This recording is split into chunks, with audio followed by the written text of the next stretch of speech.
सबसे पहले इनका एक कथा काफ़ी फेमस मतलब प्रसिद्ध रहता है कि 1989 में जो 9 नवंबर को शिलान्यास हुआ था, उसमें सबसे पहले जो ईंट रखने का कार्य हुआ था, इन्होंने ही रखा था। मीर बाकी ने मंदिर को ध्वस्त करवाया था। 83 में ही एक हिंदू सम्मेलन मुजफ्फराबाद में हुआ था। कांग्रेस जो अपने स्वभावगत मुस्लिम तुष्टीकरण का कार्य करता है,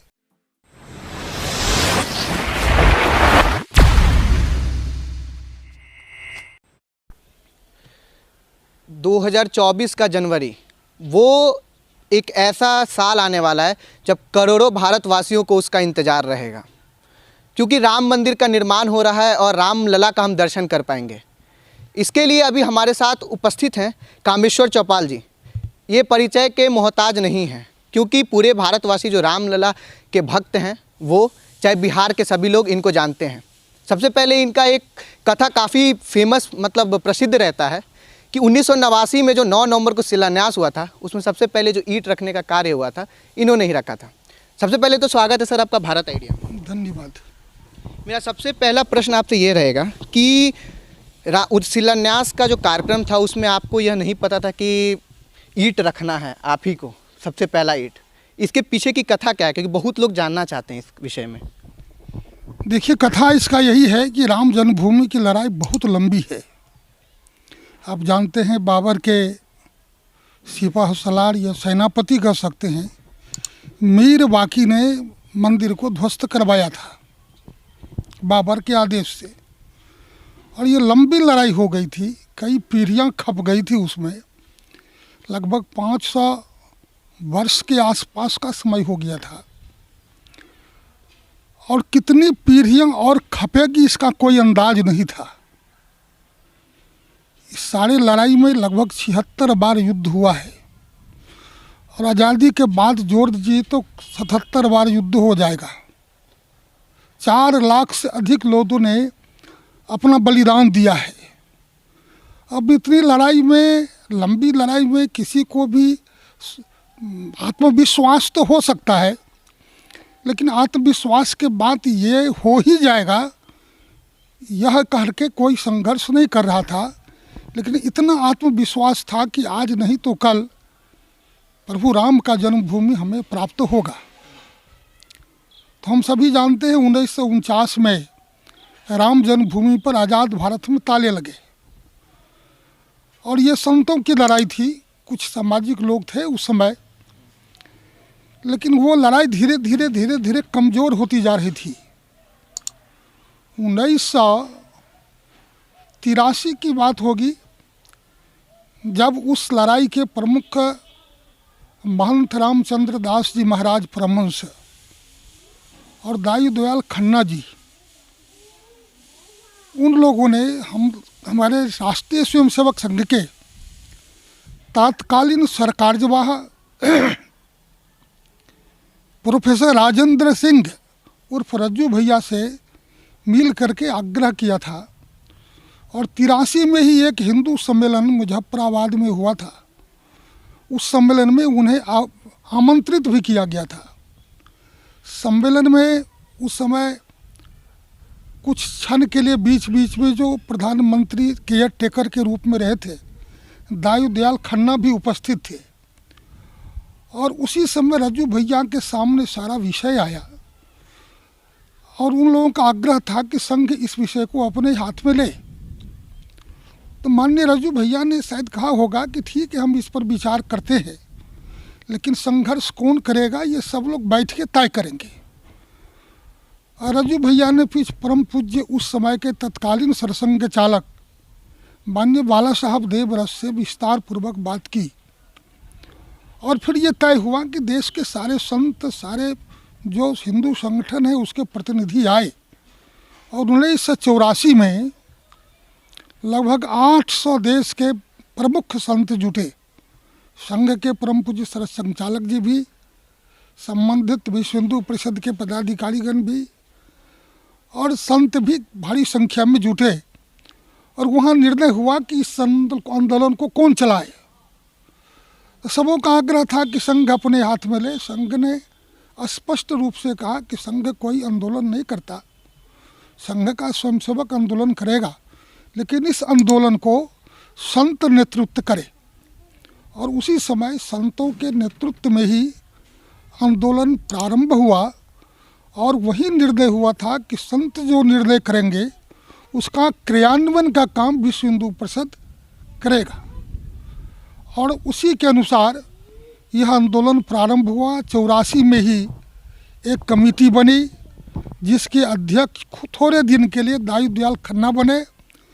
फिर 15 दिन के बाद बैठक अयोध्या में हुई और उस बैठक में परम पूज्य महंत गोरक्ष पीठाधीश्वर महंत अवैधनाथ जी महाराज उसके अध्यक्ष बनाए गए। और बहुत शीघ्रता से ही ये निर्णय हुआ कि यह विषय और इसके बारे में संपूर्ण देश अनभिज्ञ है, इसलिए यह विषय पहले हिंदू समाज के समक्ष लाया जाए। और संतों ने निर्णय लिया कि जन जागरण हो इसके लिए। और 84 में मुझे ऐसा ध्यान है, अक्टूबर में हम लोग बिहार से ही सीतामढ़ी से पहली यात्रा निकाले थे जन जागरण का, जो पूरे उत्तर बिहार घूमते हुए 7 अक्टूबर को हम लोग अयोध्या पहुँचे थे।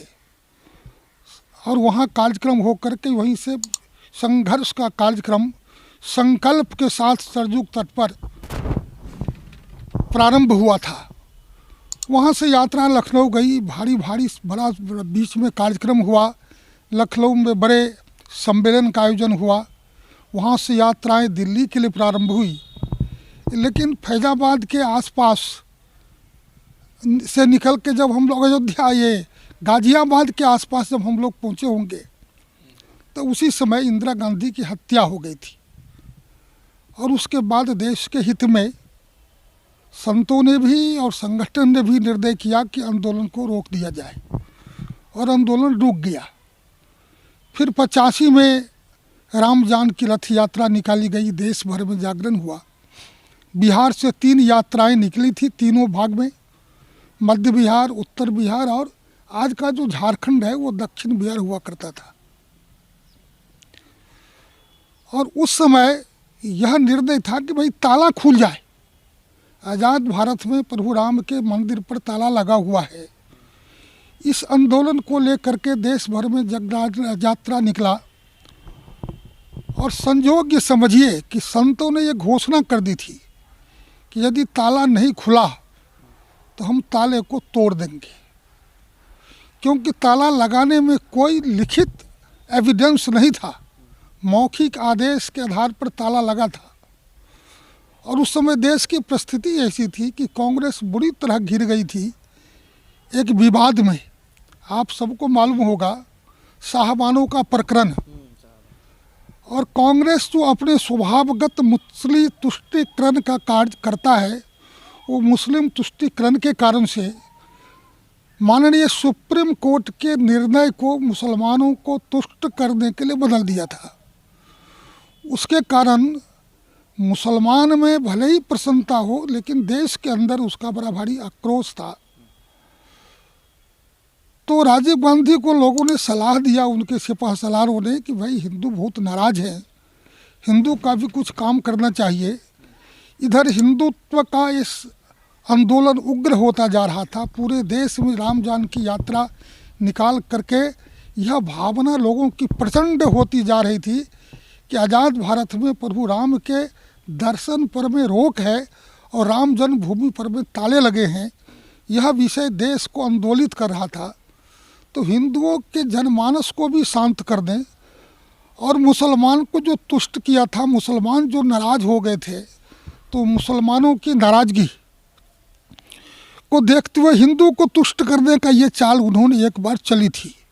और उसी के तहत मात्र 45 मिनट के अंदर राम जन्मभूमि के ऊपर ताले खोलने के ऊपर केस भी हुआ, निर्णय भी आया और 45 मिनट में एक्सिक्यूट भी हो गया।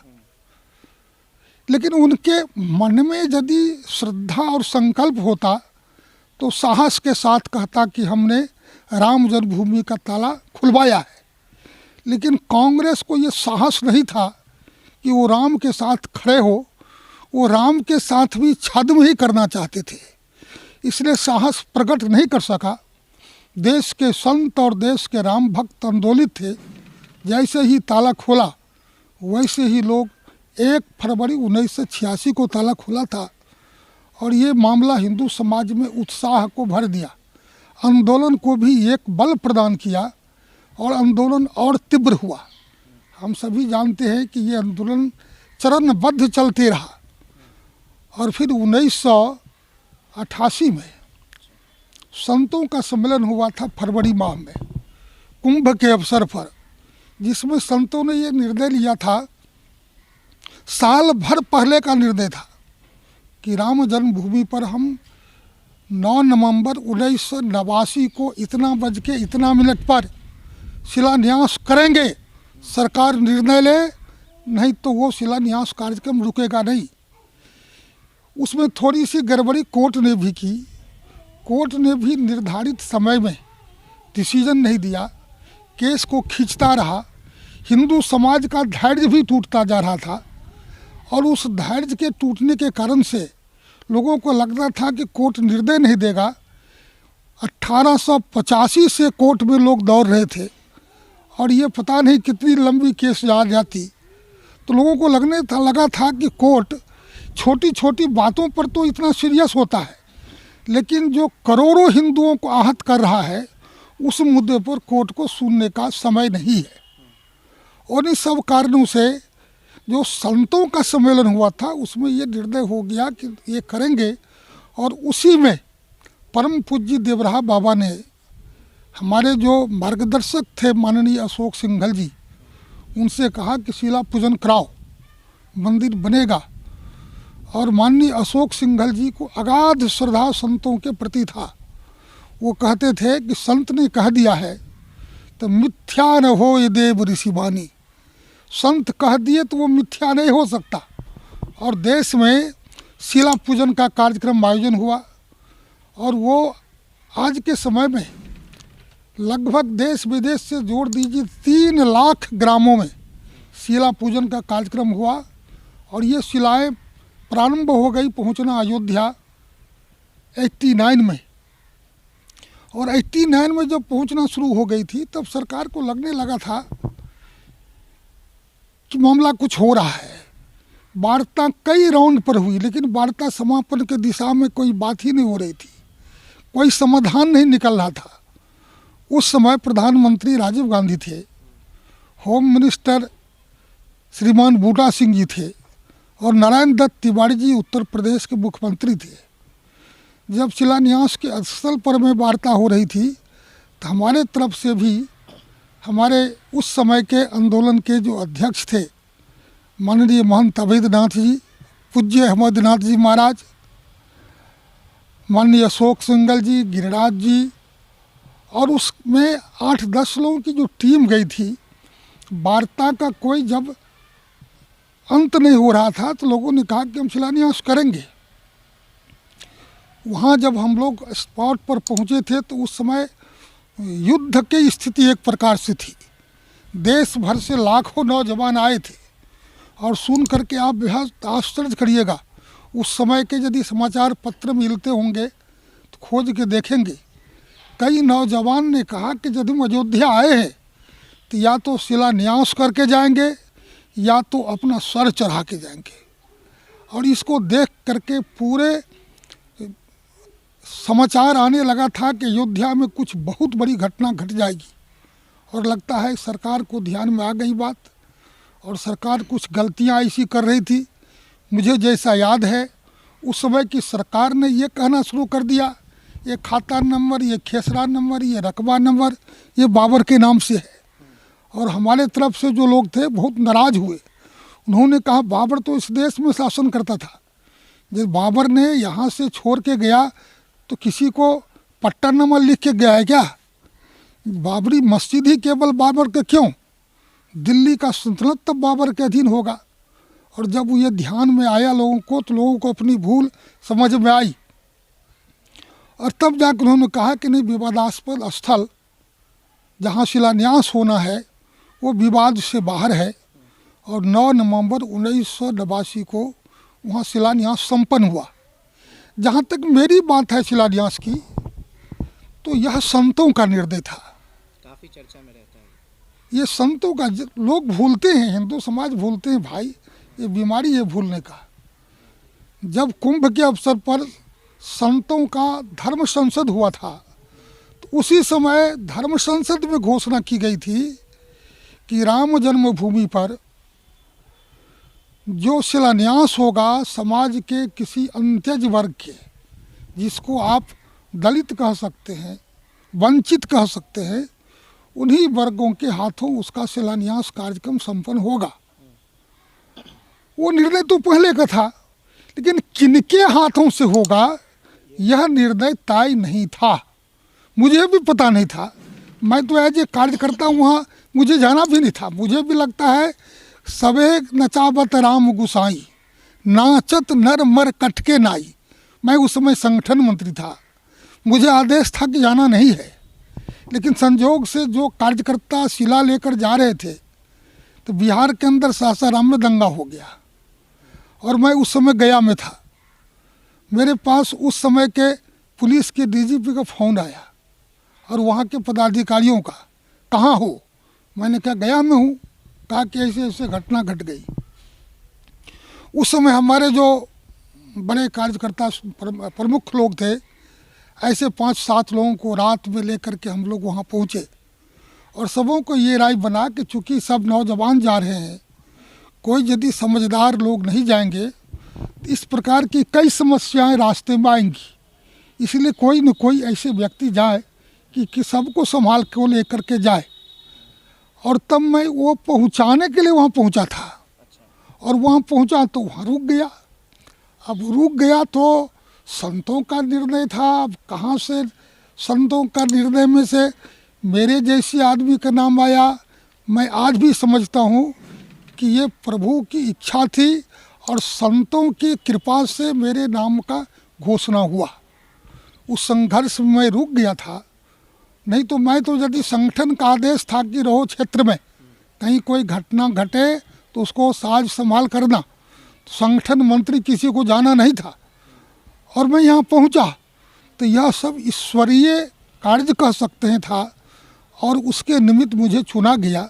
मैं सौभाग्यशाली मानता हूँ अपने को और इसीलिए 1 नवंबर को मुझे प्रथम कार्य सेवक का सुअवसर प्राप्त हुआ था। जैसा कि अभी हम जाने कि जो राजीव गांधी का जो प्रकरण आता है काफ़ी चर्चा में रहता है। लोग कहते हैं कि राजीव गांधी थे प्रथम बार ताला खुलवाए थे। अभी भी काफ़ी सोशल मीडिया पे वो वायरल होता है और होगा भी इन फ्यूचर जब राम मंदिर का फिर से जब हम जाके दर्शन कर पाएंगे।